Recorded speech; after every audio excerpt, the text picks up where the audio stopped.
Hello बच्चों, good morning. कैसे हैं आप सब? आई होप कि आप लोग बहुत अच्छे होंगे। तो आप सबका हमारे YouTube channel global chemistry classes bye Amandeep sir में स्वागत है। जैसा कि हम सब जानते हैं कि अभी हम लोग केमिकल काइनेटिक्स पढ़ रहे थे।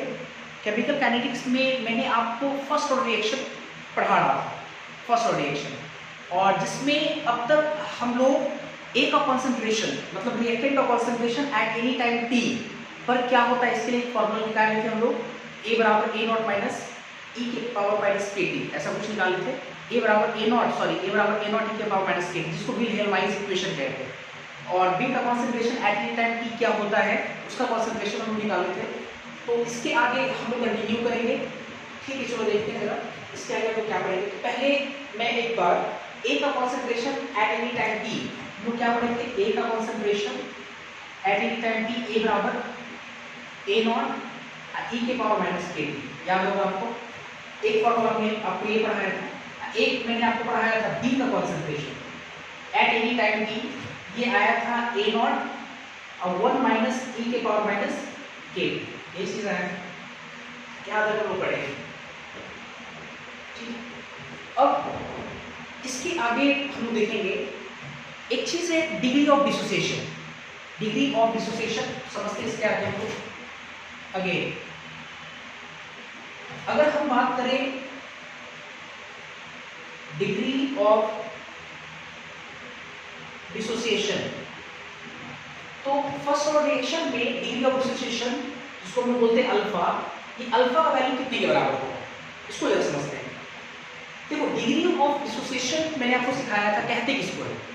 डिग्री ऑफ डिसोसिएशन का मतलब होता है कि एक में कितना टूटता है, इसी को हम बोलते हैं डिग्री ऑफ डिसोसिएशन। एक में कितना टूटता है, तो आप रिएक्टेंट कितना लेके आते थे, a naught initial concentration a naught, a naught में हम कितना तोड़ते थे एक्स, तो ए नॉट में एक्स तोड़े तो एक में कितना टूटेगा एक्स बटा ए नॉट, एक्स बटा ए नॉट को हम लोग क्या बोलेंगे डिग्री ऑफ डिसोसिएशन। ऐसा हम लोग 11th क्लास में पढ़े थे। तो इसका मतलब हो गया एक्स अपॉन ए नॉट, इसी को हम लोग क्या बोलेंगे डिग्री ऑफ डिसोसिएशन। और आप अच्छे से देख सकते हैं एक्स अपॉन ए नॉट जो होगा वो कितना होगा, बी का concentration at any time T आपको याद होगा वो x के बराबर था, x के बराबर।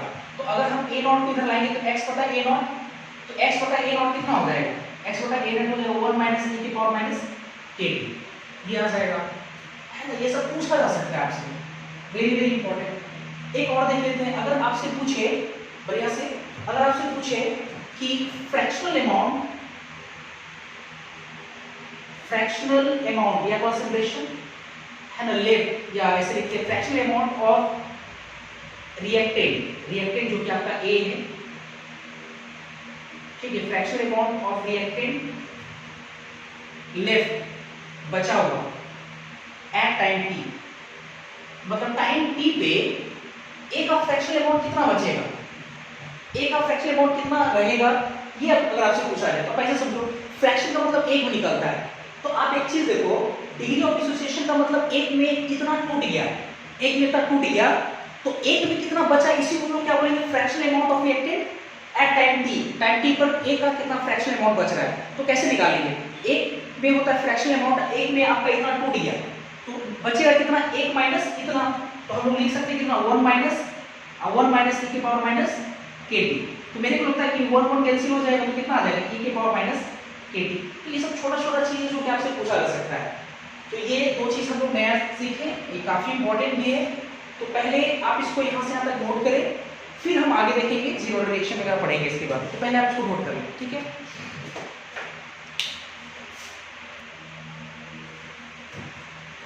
इसके बाद हम लोग देखेंगे जैसे जीरो ऑर्डर रिएक्शन जब पढ़े थे, जीरो ऑर्डर रिएक्शन में हाफ लाइफ पढ़े थे, तो हम लोग फर्स्ट ऑर्डर रिएक्शन में भी हाफ लाइफ पढ़ेंगे। तो हम लोग हेडिंग लगाएंगे पहले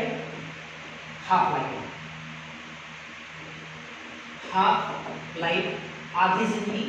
तो इसको रिप्रेजेंट कैसे करते हैं, टी सब्स्टिट्यूट फॉर्म में हाफ या T50, यही होता है हाफ लाइफ, ठीक है। हाफ लाइफ, सवाल ये कि हाफ लाइफ कहते हैं इसको आधी जिंदगी, मतलब ये कि रिएक्टेंट का जो अमाउंट है उस अमाउंट का आधा टूटने का टाइम, आधा खत्म होने का टाइम, इसी को हम लोग क्या बोलेंगे हाफ लाइफ। तो हाफ लाइफ का डेफिनेशन कैसे लिखेंगे, हम लोग लिखेंगे कि time taken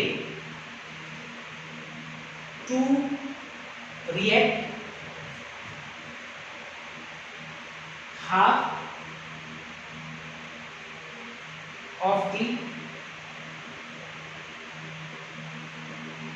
starting material, comma, is called half life. अब हाफ लाइफ का फॉर्मूला क्या होगा इसका देख लेते हैं। Time taken to react half of the starting material is called half life. अब हाफ लाइफ देखते जरा, जैसे हम लोग फर्स्ट रिएक्शन में इनिशियल कंसंट्रेशन को कितना मानते थे, ए, जीरो में भी ए मानते थे। तो अगर स्टार्टिंग मटेरियल का कितना अमाउंट कंज्यूम हो जाए, a/2 कंज्यूम हो जाए, मतलब इफ अगर x आपको याद होगा कंज्यूम अमाउंट हुआ करता था, x जो कितना अमाउंट कंज्यूम हो रहा टाइम t पे, अगर x जो है इनिशियल का आधा कंज्यूम, इनिशियल कितना था a, तो a का आधा कितना होगा a/2। तो अगर x कंज्यूम अमाउंट a/2 हो तो उस समय जो टाइम लगेगा, टाइम t, वो कितने के बराबर होगा, t हाफ के बराबर होगा। दैट टाइम t जो है वो t हाफ के बराबर होगा। नाउ अब देखो फार्मूला कितना आएगा, तो चूंकि हम लोग पढ़े क्या है, हम लोग पढ़े हैं t बराबर, फार्मूला पढ़े हैं चूंकि 2.303 k log a बटा a माइनस x, याद होगा ये फार्मूला हम लोग पढ़े a बटा a माइनस x, सही है। t की जगह t हाफ रखेंगे, तो तब रखेंगे जब हम लोग x की जगह कितना रखना पड़ेगा, a/2, चलो रखते हैं a/2 रख दिए x जगह, और इसको चलो सॉल्व करते हैं। इसको सॉल्व करेंगे तो यहां से t हाफ बराबर 2.303 डिवाइडेड बाय k log, बढ़िया से a बटा a माइनस a/2, तो a में से a/2 जाएगा तो कितना बचेगा, a/2 बचेगा, तो a यहाँ पे a/2, तो a तो a कैंसिल हो गया, तो यहाँ से कितना आएगा, t हाफ बराबर 2.303 बटे k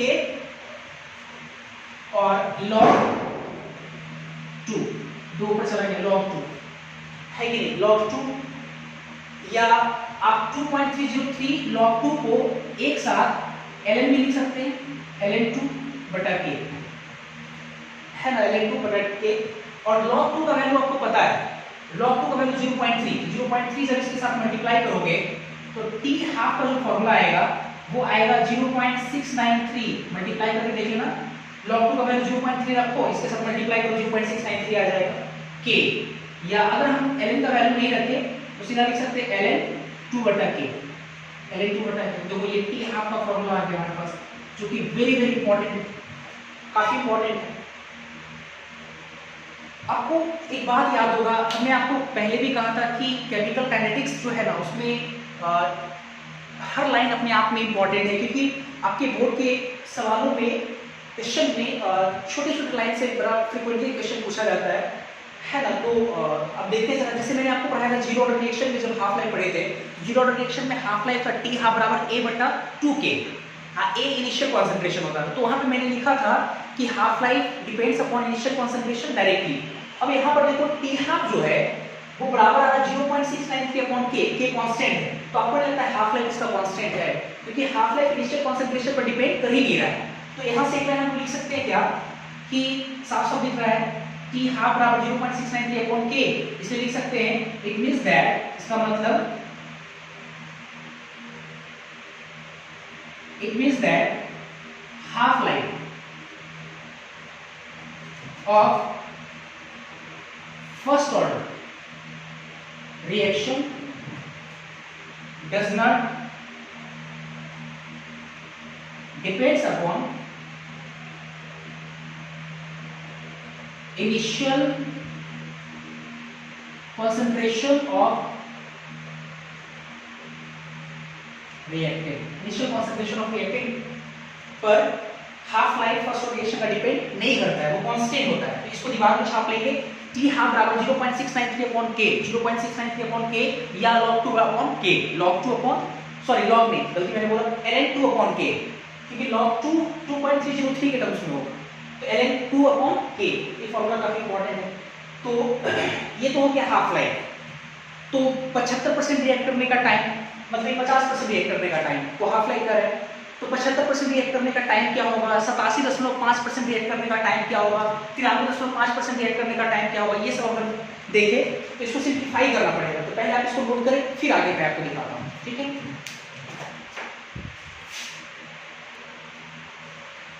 चलो इसके बाद देखते हैं 75% रिएक्ट करने का टाइम वगैरह।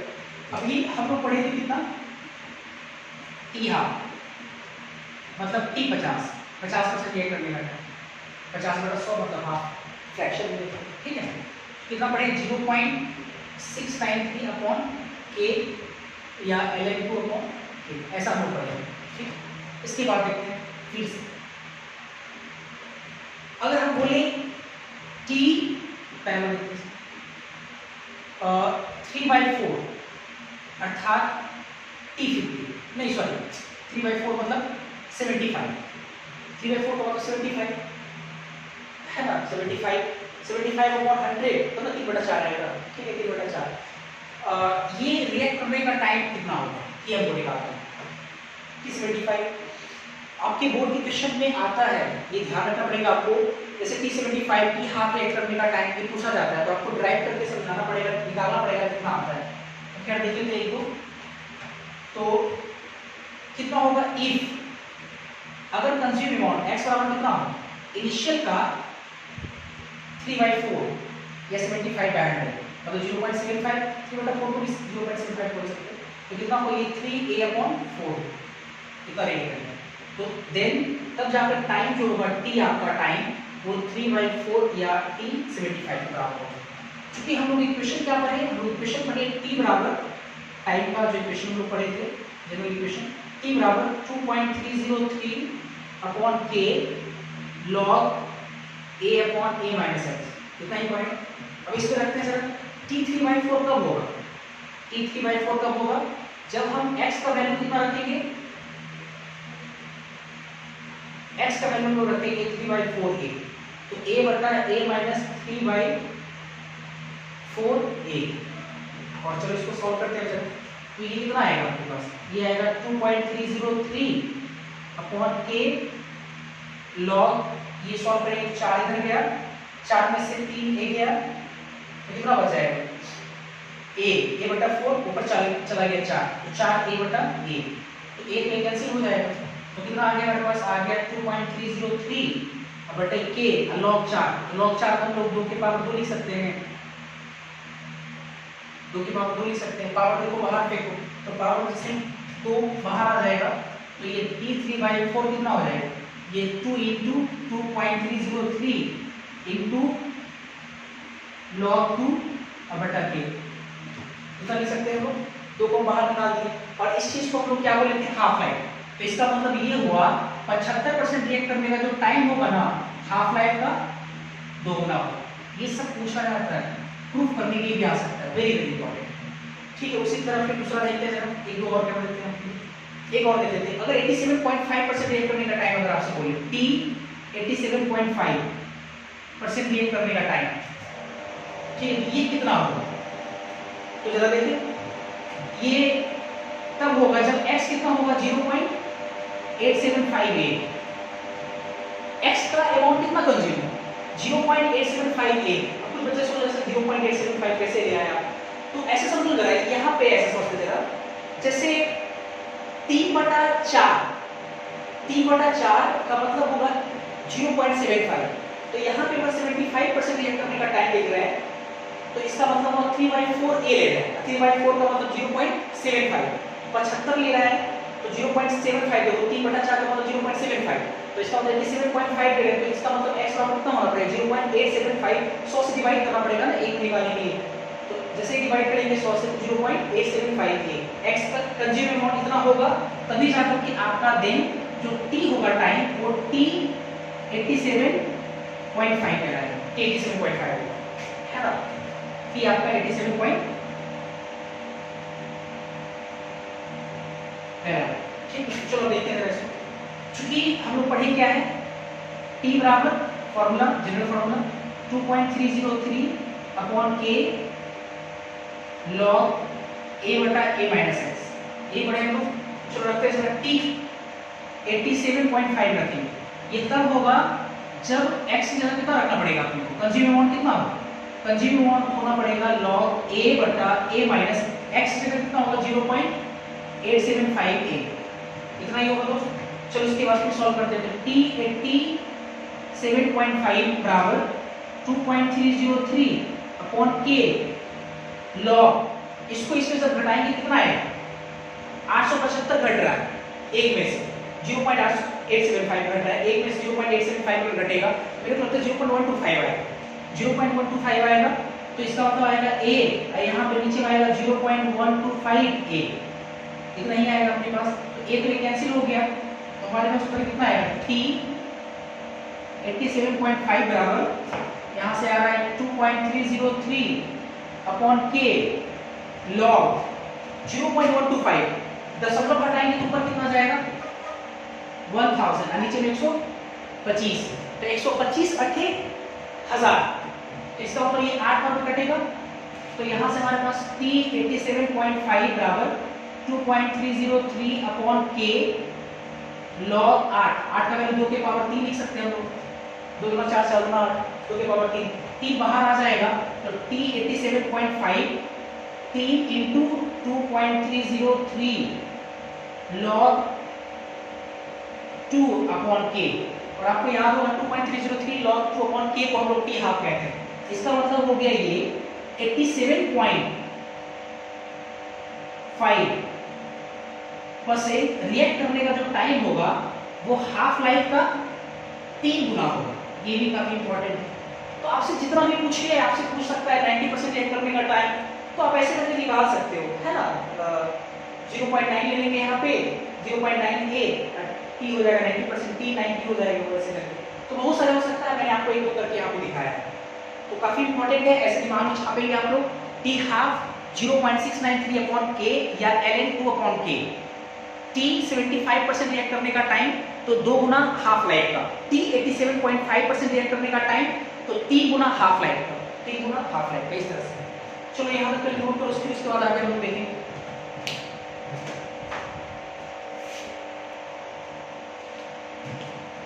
ये हम लोग अभी हाफ लाइफ पढ़े, t 75% रिएक्ट करने का टाइम, t 87.5% रिएक्ट करने का टाइम। इसके बाद एक पढ़ना है अपने को एवरेज लाइफ। क्या पढ़ना है? एवरेज लाइफ या मीन लाइफ, एवरेज को मीन भी कहते हैं। तो इसके बाद हम हेडिंग लगाएंगे एवरेज लाइफ या मीन लाइफ, इसको हम लोग टी शॉर्टली एबीजी डॉट नीचे में या टी मीन से रिप्रेजेंट करते हैं, ठीक है। एवरेज लाइफ, अच्छा एवरेज जिंदगी कैसे निकलता है, जैसे अभी हम लोग का जो एवरेज लाइफ है हम लोगों का तकरीबन 60 माना गया है, 60 ईयर।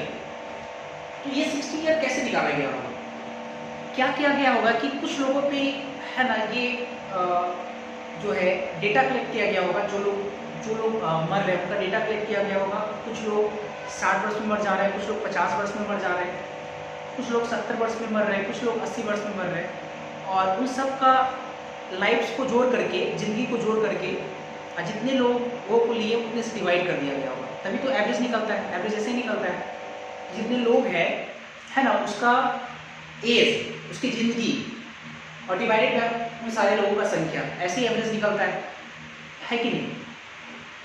और जो निकलेगा उसी को हम लोग क्या बोलेंगे, एवरेज लाइफ। जैसे अभी 60 निकला है, जो हम लोग का एवरेज आयु, एवरेज जो एज है वो 60 ईयर कैसे निकाला गया होगा। बहुत सारे लोगों का अलग अलग एज है, जीने का अलग अलग एज है, 60, कोई 65, कोई 70, कोई 80, कोई 50, और उन सारे के एज को जोड़ करके जितने लोग लिए उनके उन सारे लोगों से डिवाइड कर देंगे। मतलब ऊपर में एज और नीचे वो जितने भी आदमी लिए, जितने भी लोग लिए ऊपर है ना, ऊपर में जितने भी लोगों का एज लिए उसके नीचे में डिवाइड कर देंगे, वही क्या निकलेगा, एवरेज है। मतलब अगर हम बोले एवरेज लाइन का जो फॉर्मूला होगा टी एवरेज बराबर होगा sum of lifes of all the particles, हम रिएक्शन की बात कर रहे हैं, sum of lifes of all the particles divided by total number of particles, यही होगा टी एवरेज। क्या जैसे रिएक्शन कराने के लिए जो हम रिएक्टेंट लेके आते हैं, और जो रिएक्टेंट आप लेके आते हैं, जो सब्सटेंस लेके आते हैं, उस सब्सटेंस में बहुत सारे छोटे छोटे पार्टिकल्स होते हैं जिसको हम लोग एटम, मॉलिक्यूल या आयंस का नाम देते हैं। तो हर एटम, मॉलिक्यूल या आयंस का अलग अलग जिंदगी होता है। जैसे हम लोग सब इंसान हैं, हर लोगों की जिंदगी अलग अलग है। तो उसी तरह से जब आप सब्सटेंस लेके आते हो उसमें बहुत सारे पार्टिकल्स हैं, हर पार्टिकल का अलग अलग लाइफ है, जिंदगी। तो अगर हमको एवरेज निकालना है तो उन सारे पार्टिकल्स के लाइफ्स को जोड़ कर देते है ना, और टोटल पार्टिकल की संख्या से डिवाइड करते हैं। जैसे कि हम लोग अपना भी निकालते हैं इस तरीके से। ये आपका क्या रखी है। अब फर्स्ट ऑर्डर में टी एवरेज हम ऊपर रहे हैं, तो फर्स्ट ऑर्डर में टी एवरेज का फॉर्मूला क्या होता है। मैं यहाँ डायरेक्ट लिखूंगा टी एवरेज का फॉर्मूला, किताब में भी डायरेक्ट लिखा और आपको ज़्यादा जानने की जरूरत है नहीं। टी एवरेज का जो फॉर्मूला होता है वो फर्स्ट ऑर्डर के रेट कांस्टेंट के रेसिप्रोकल के बराबर होता है। ऐसा निकाला है। कैसे, तो ये आप सबको भी पढ़ना नहीं है, इंटरमीडिएट लेवल पे आपको पढ़ना नहीं है। हाँ, फॉर्मूला जरूरत होगा जब आपको हम रेडियोएक्टिविटी पढ़ाएंगे तो वहाँ जरूरत पड़ेगी, इसलिए काफी ध्यान रखेंगे। टी एवरेज 1/k, और हम लोग फर्स्ट ऑर्डर रिएक्शन में 1/k पढ़े। 1/k कितना होगा। 1/k अगर देखें तो 1/k को क्या हम, क्योंकि हम लोग टी हाफ में तुरंत पढ़े हैं, तो टी हाफ बराबर पड़े 0.693/k। सही है, या हम इस चीज को लिख सकते हैं टी हाफ अपॉन 0.693 बराबर 1/k। तो 1/k की जगह कितना लिख सकते हैं, टी हाफ 0.69, इतना भी लिख सकते हैं। और 1/0.693 को भागा देंगे तो 1.45 आएगा। इसी का आसपास आएगा 45 टी हाफ। मतलब जो टी एवरेज है वो 1.45 गुना टी हाफ के बराबर होता है। आपके मन में एक सवाल ये होगा कि सर अगर ये फर्स्ट ऑर्डर में टी एवरेज ऐसे निकालते हैं, जीरो ऑर्डर में कैसे निकालते हैं। थोड़ा सा मेंशन कर दिया लगा, नहीं पढ़ाए थे। For zero order, zero order reaction में जो टी एवरेज होता है ये बराबर होता है सीधा सीधा टी हाफ, और टी हाफ लोग कितना पड़े, a/2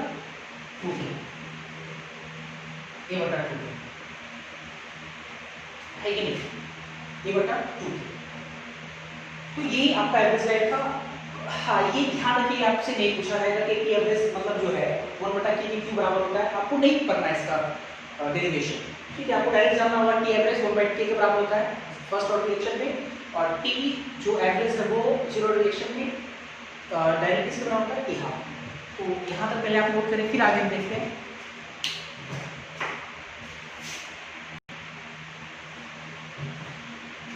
इसके बाद देखो, अभी तक हम लोग क्या पढ़े, किसी भी टाइम टी पे रिएक्टेंट का कॉन्सेंट्रेशन ए बराबर A0 e power minus KT।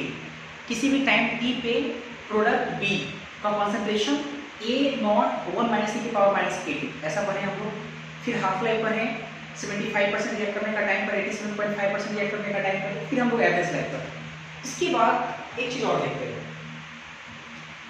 जैसे मान लेते हैं लेट y एक वैल्यू है जो कि टोटल टाइम t और हाफ लाइफ t हाफ को डिवाइड देने से मिलता है।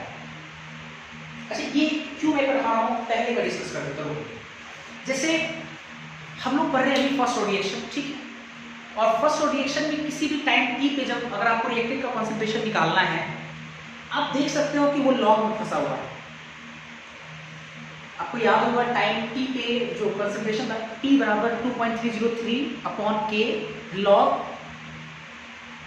a/a minus x. Obviously log में फंसा हुआ, अगर आपको निकालना है x का वैल्यू निकालना चाहिए, a माइनस एक्स निकालना है, तो कहीं ना कहीं आपको लॉग सॉल्व करना पड़ेगा। टाइम t पे कितना बनेगा कॉन्सेंट्रेशन, कितना बचेगा रिएक्टेंट कॉन्सेंट्रेशन, ऑब्वियसली आपको लॉग सॉल्व करना पड़ेगा। तो वैसे सोचिए सर a बराबर A0 e की पावर माइनस KT, टाइम दिया हुआ है t, a का कंसंट्रेशन अगर निकालना है, a निकालना है अगर टाइम t पे, तो एक्सपोनेंशियल सॉल्व करना पड़ेगा।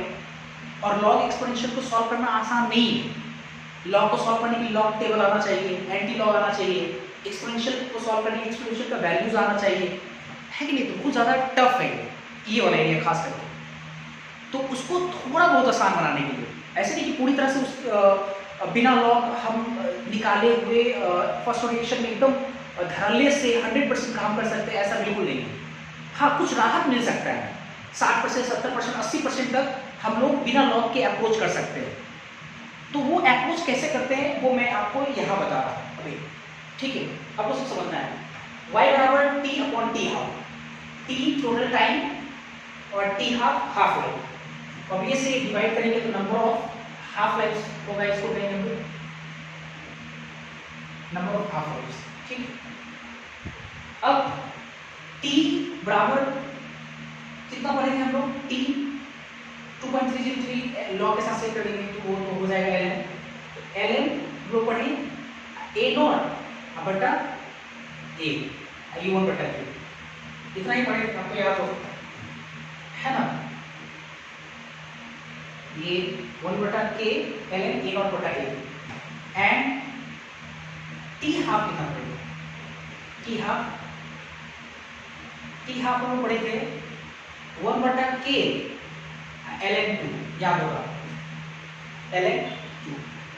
अब हमको y का वैल्यू चाहिए, t को यहाँ पर डिवाइड करना पड़ेगा, तो पहला और दूसरा क्या करेंगे? डिवाइड करेंगे, इसको फर्स्ट इसको सेकंड मान लेते हैं, अब फर्स्ट डिवाइडेड बाय सेकंड करेंगे तभी पाएगा। तो t अपॉन t हाफ जो कि y के बराबर है, जब बाद में इसको लिखते हैं, ठीक है? t हाफ बराबर कितना होगा? t में 1 बटा k ln a not upon a है, नीचे में यहाँ कितना 1 बटा k ln 2, तो 1 बटा k तो कैंसिल हो जाएगा, तो यहाँ से कितना मिलेगा? इन दोनों की जगह पे क्या लिख सकते हो? y, तो y बराबर मिलेगा मेरे पास ln a not upon a और नीचे में ln 2, इसको इधर मल्टीप्लाई कर देंगे। जब मल्टीप्लाई करेंगे तो कितना आएगा? अब ये मैं देखते रहेंगे दिमाग में, ठीक? क्या देखते हैं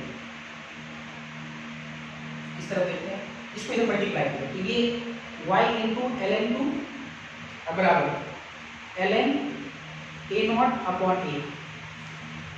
तो y अगर ln के बाहर है तो पावर पर चला जाएगा, देखो देखते हैं हम लोग क्या करते हैं, पावर देखो बाहर फेंको, तो क्या हम इसको ऐसे लिख सकते हैं ln 2 की पावर y बराबर ln a नॉट बटा a, ऐसा लिख सकते हैं, क्योंकि पावर अगर तो बाहर फेंक करके ये चीज आ जाए, उसी चीज को पहले इस फॉर्म में लिख दिए। अब दोनों को कंपेयर करते हैं, ऑन कंपेयर करते हैं, तो ln तो हट गया, 2 की पावर y बराबर कितना हो गया? a नॉट a, तो a बराबर कितना होगा? ऊपर देखिए, तो a बराबर हमारे पास कितना आएगा? a बराबर आएगा a नॉट 2 की पावर y। अब देखो ये जो मैंने फॉर्मूला भी दिया है ये काफी इंपॉर्टेंट है। अब देखो इसमें a जो आपका है, बढ़िया से a जो आपका है ये किसी भी टाइम t पे a का कंसंट्रेशन है, और साथ साथ आप देख सकते हो कि ना तो वो लॉग से रिलेटेड है ना ही वो एक्सपोनेंशियल से रिलेटेड है। तो क्या इसका मतलब सर हमको लॉग और एक्सपोनेंशियल कभी सॉल्व नहीं करना पड़ेगा? नहीं, ऐसा नहीं है। आप ये कुछ शर्त पर इस इक्वेशन को लगा सकते हैं, कुछ शर्तों के साथ, ऐसा नहीं कि हमेशा। शर्त क्या है? y का जो वैल्यू होना चाहिए ये तो पता है कि y बराबर कितना है? p अपॉन t हाफ, तो आप आराम से t टोटल टाइम में हाफ लाइफ से डिवाइड कर देंगे। हाँ, हो सकता है कि हाफ लाइफ नहीं दिया है, k दिया है, तो k से हाफ लाइफ तो निकाल सकते हैं, 0.693 अपॉन k से हाफ लाइफ निकालेंगे, t को t हाफ से डिवाइड करेंगे, और डिवाइड करने पे अगर y का वैल्यू मेरे पास मिलता है 0.5, 1, 1.5, 2.5, सॉरी 2.5 ऐसे करके 3, 3.5 इस तरह से अगर वैल्यू मिले y बराबर, ठीक है, इसको डिवाइड करेंगे तो y बराबर 0.5, 1, 1.5, 2, 2.5, 3, 3.5, अगर ये सब वैल्यू मिलता है तभी आप ये कंसंट्रेशन वेक्टर का किसी भी टाइम पे निकाल सकते हैं। क्यों ऐसा मैं कह रहा हूँ? क्योंकि इन सब का जो वैल्यू है 2 की पावर y पे वो आराम से आप सॉल्व कर सकते हैं। अब जैसे देखो कैसे, जैसे 2 की पावर 0.5 है तो 0.5 का मतलब कितना? हाफ, और 2 की पावर हाफ का मतलब √2, और √2 बराबर 1.414, तो जानते हैं 1.414 a नॉट आपको पता रहेगा, चलो सॉल्व कर लेंगे। अब मान लो 2 की पावर अगर लिखा हो 3.5 तो तो 3.5 का मतलब क्या, हम 2 की पावर 3 इंटू 2 की पावर 0.5 भी लिख सकते हैं। और 0.5 का मतलब हाफ, मतलब √2, तो 2 4 4 8, तो √2 8√2 लिख सकते हैं इसको, 8√2। इसको सॉल्व करना आसान है। लेकिन अगर मान लो कि 0.5 के अलावा 0.7 रहेगा तो क्या आप सॉल्व कर सकते हो? बिल्कुल नहीं, थोड़ा दिक्कत होगा वहाँ पे, हर वैल्यू के लिए एप्लीकेबल नहीं है, ये ध्यान रखना पड़ेगा। और ये फॉर्मूला जो मैंने आपको अभी पढ़ाया है ये काफी इंपॉर्टेंट है। इंपॉर्टेंट इसलिए है क्योंकि लॉग का value most of the question को दिया रहता है, लेकिन बहुत सारे क्वेश्चन को नहीं दिया रहता है। अगर नहीं दिया हुआ है तो आप चालाकी से इस तरह का पैटर्न का इस्तेमाल करके आप बिना लॉग सॉल्व किए हुए निकाल सकते हो। इस बात का ध्यान रखना पड़ेगा।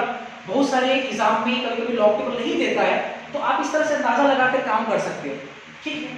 तो ये काफी इंपॉर्टेंट फॉर्मूला है, a बराबर a0 की power y, y t upon t half के बराबर होता है। और यहाँ से y का वैल्यू हमेशा इस तरह का रहेगा, तभी हम सॉल्व करेंगे। 0.5 का फैक्टर, 0.5 1 0 1.5 इस तरह का फैक्टर तो हम लोग काम कर सकते हैं, सारे वैल्यूज के लिए नहीं। तो पहले आप इसको नोट करें, फिर आगे हम लोग देखते हैं।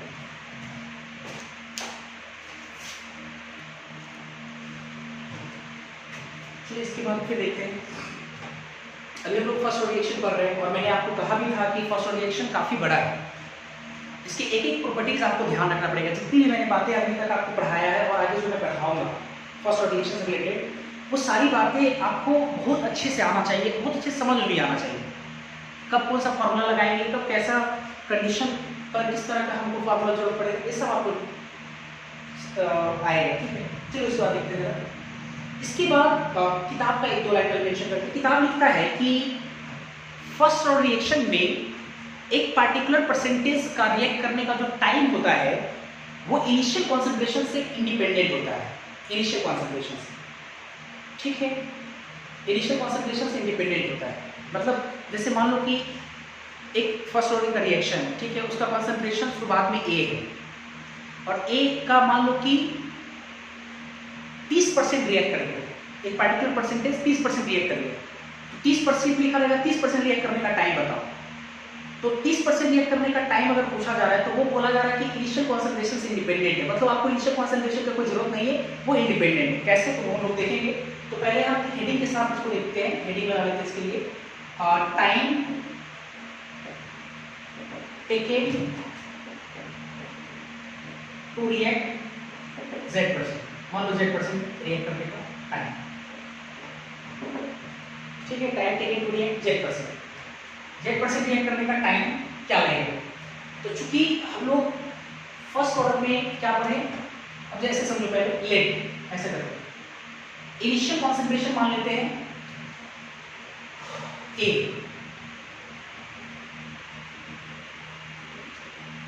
इनिशियल कॉन्सेंट्रेशन ऑफ रिएक्टेंट मान लेते हैं स्मॉल a। तो Z% रिएक्ट कर रहा है तो कंज्यूम कॉन्सेंट्रेशन कितना होगा X, और X कितना, Z% रिएक्ट किया है तो किसका Z% रिएक्ट किया है, इनिशियल का है ना, तो इसका मतलब A इंटू Z/100। और कंज्यूम अमाउंट हम लोग किसको बोलते हैं, X को बोलते हैं ना। कंज्यूम अमाउंट या कंज्यूम कंसंट्रेशन X, और X बराबर कितना है, A का Z% रिएक्ट किया है, तो A और इंटू Z/100, ठीक। चलो देखते हैं, हम लोग पढ़े क्या फॉर्मूला, T बराबर 2.303 upon K log A minus A बटा A माइनस X, ऐसा ही पढ़े। अब देखते हैं जरा, तो 2.303 K log A बटा A माइनस X जगह कितना लिखेंगे, AZ बटा 100, ठीक है। इसको सॉल्व करते हैं। 2.303 अपॉन K log 100 ऊपर 100 जाएगा, तो 100A यहाँ पे 100A माइनस AZ यही होगा। चलो आगे फिर देखते हैं जरा, A यहाँ से कॉमन लेकर कट जाएगा आपका, तो T कितना आ जाएगा, 2.303 अपॉन K log 100 बटा 100 माइनस Z, 100 बटा 100 माइनस Z। तो आप देखो इस फॉर्मूला में, ये जो फॉर्मूला है, ये फॉर्मूला में साफ साफ हम लोग देख पा रहे हैं कि T जो टाइम है आपका पूछ रहा है आपसे वो इनिशियल कॉन्सेंट्रेशन से इंडिपेंडेंट है, कहीं भी इनिशियल कॉन्सेंट्रेशन नहीं आ रहा, पहले था इनिशियल कॉन्सेंट्रेशन लेकिन कॉमन होकर कट गया। मैं ये क्यों बता रहा हूँ पहले से समझो। कई बार आपके क्वेश्चन में साफ साफ लिखा रहेगा, ये क्वेश्चन काफी इंपॉर्टेंट भी, 30% रिएक्ट करने का टाइम बताओ, के दिया रहेगा। तो कई बार हम लोग सोचते 30% रिएक्ट करने का टाइम पूछ रहा है हमसे, तो कंज्यूम अमाउंट तो 30 दिया हुआ लेकिन इनिशियल कॉन्सेंट्रेशन नहीं दिया हुआ है, तो हम लोग इनिशियल कॉन्सेंट्रेशन बार बार एक्सपेक्ट करते हैं कि क्वेश्चन में दिया रहना चाहिए, तब हमारा सवाल बनेगा, जबकि हम देख पा रहे हैं कि वो इनिशियल कॉन्सेंट्रेशन कट जा रहा है। तो इसका मतलब साफ साफ यहाँ से पता चल रहा है, इट मींस दैट एक लाइन हम लोग लिख सकते हैं, ये फॉर्मूला हम लोग कब लगाएंगे जब Z% रिएक्ट करने का टाइम कुछ सीधा सीधा यहाँ पर रखेंगे 30% रिएक्ट करने का टाइम, तो 30 रखेंगे, 100 माइनस 30, इसको सॉल्व करेंगे, आराम से आंसर आता है। इट मींस दैट हम लोग बोल सकते हैं, it means that time taken to react a particular percentage,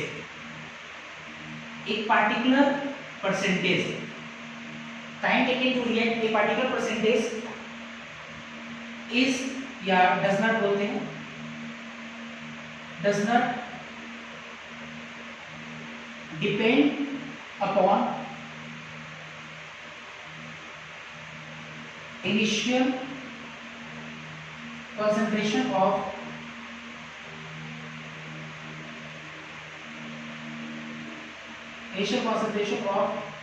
reactant, है कि नहीं? It means that time taken to react a particular percentage does not depend upon initial concentration of reactant. काफी important है ये फॉर्मूला हम तब लगाएंगे जब, अगर आपको इस तरह से काम करने आता है तो आप लगा के यहाँ तक पहुंचो, फिर आपका फिर आगे सॉल्व करना पड़ेगा। जैसे बच्चों को ये फॉर्मूला याद है, Z% रिएक्ट करने का टाइम T बराबर 2.303 upon K log 100/100 minus Z, Z एक पर्टिकुलर परसेंटेज है, तो ये फॉर्मूला लगा के हम निकाल सकते हैं। इसको ऊपर फिर आगे देखते हैं काम।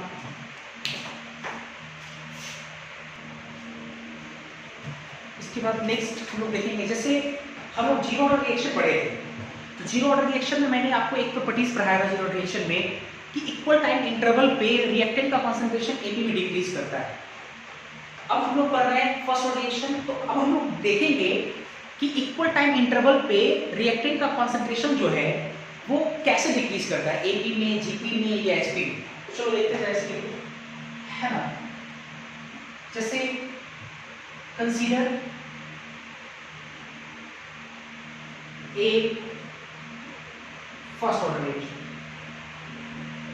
एक फर्स्ट ऑर्डर रिएक्शन मान लो कि ए से बी, ठीक है, ये फर्स्ट ऑर्डर रिएक्शन।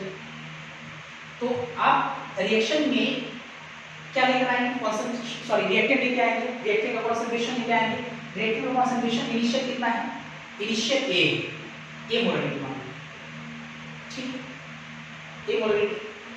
एक टाइम टी पे इसका कुछ कॉन्सेंट्रेशन टूटेगा तो कितना, x टूटेगा, x, तो बचेगा कितना, a माइनस x, कितना ही बचेगा, a माइनस x बचेगा, है ना, a माइनस x मोलरिटी बचेगी, और उसका बनेगा प्रोडक्ट का कितना बनेगा, x बनेगा, इतना तो पता है आपने को।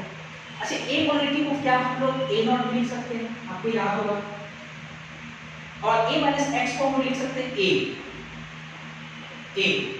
a माइनस x को, a माइनस x किसी टाइम t पे a का कंसंट्रेशन है, a ऐसे लिख सकते हैं, और a को हम लोग लिख सकते हैं बढ़िया से, a को हम लिख सकते हैं a नॉट e के पावर माइनस k, याद होगा। अब ये टाइम t था, अब इक्वल टाइम इंटरवल करना है, तो अगला टाइम इक्वल टाइम इंटरवल के कितना लेना पड़ेगा, 2t लेना पड़ेगा, 5 10 15 ऐसे करके 2t लेंगे, तो 2t टाइम इंटरवल पे a का कंसंट्रेशन कितना बचेगा, a नॉट e के power minus 2k, a not. फिर अगला टाइम अगर लेंगे, अगला इक्वल टाइम इंटरवल लेंगे तो 3t लेना पड़ेगा, 3t पे रिएक्टेंट का कंसंट्रेशन कितना हो जाएगा, a नॉट e के पावर माइनस 3 kt हो जाएगा। उसी तरह अगला टाइम अगर लेंगे, टाइम इक्वल टाइम इंटरवल तो कितना लेना पड़ेगा, 4t, तो इस पर कितना हो जाएगा reactant concentration, a not e के पावर माइनस 4 kt, इतना हो जाएगा। इस तरह से लोग आगे बढ़ते जाएंगे, ठीक ना। अब देखो जरा अच्छे से, अगर हम जीरो से स्टार्ट करें तो a कंसंट्रेशन क्या है, a नॉट, फिर अगला टाइम पे इसका कंसंट्रेशन कितना हो गया, a नॉट e के पावर माइनस k, फिर अगला कितना हो गया, ए नॉट ई के पावर माइनस 2kT। अगला कितना हो गया, ए नॉट ई के पावर माइनस 3kT। फिर अगला कितना हो गया, ए नॉट ई के पावर माइनस 4kT। ये सब जो कॉन्सेंट्रेशन है, ये सब क्या है, कॉन्सेंट्रेशन किसमें है, आर इन जीपी। किसमें है, जीपी में। कैसे जीपी में, जीपी में, जीपी कैसे चेक करते हैं हम, जीपी में कॉमन रेशियो होता है, कॉमन रेशियो अगला डिवाइडेड बाय पिछला, दो कंसेक्यूटिव जो नंबर्स है, जो टर्म्स है, उन टर्म्स का रेशियो कर लेते हैं, और रेशियो हर बार अगर बराबर निकलता है तो उसको हम लोग बोलते हैं जीपी में है। तो आप अगला माइनस पिछला करो, इसको जब इससे डिवाइड करोगे तो ए नॉट बचेगा कितना, e की पावर माइनस kT। फिर अगला इससे इसको डिवाइड करोगे तो ए नॉट कैंसिल, e की पावर माइनस kT, ऊपर में e की पावर माइनस 2kT, तो माइनस kT ऊपर जाएगा तो प्लस kT, तो बचेगा कितना, माइनस kT। देखो e की पावर माइनस kT बच रहा है विद कॉमन रेशियो कितना,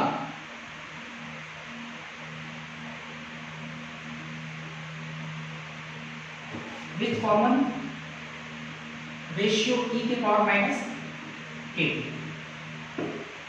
ये है कि नहीं। तो इस प्रकार हम क्या कह सकते हैं, हेंस इस प्रकार क्या कह सकते हैं कि concentration of reactant, concentration of reactant in first order reaction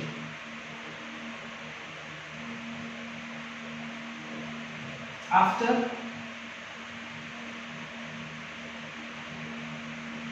equal time interval. इस प्रकार concentration of reactant in first order reaction after equal time interval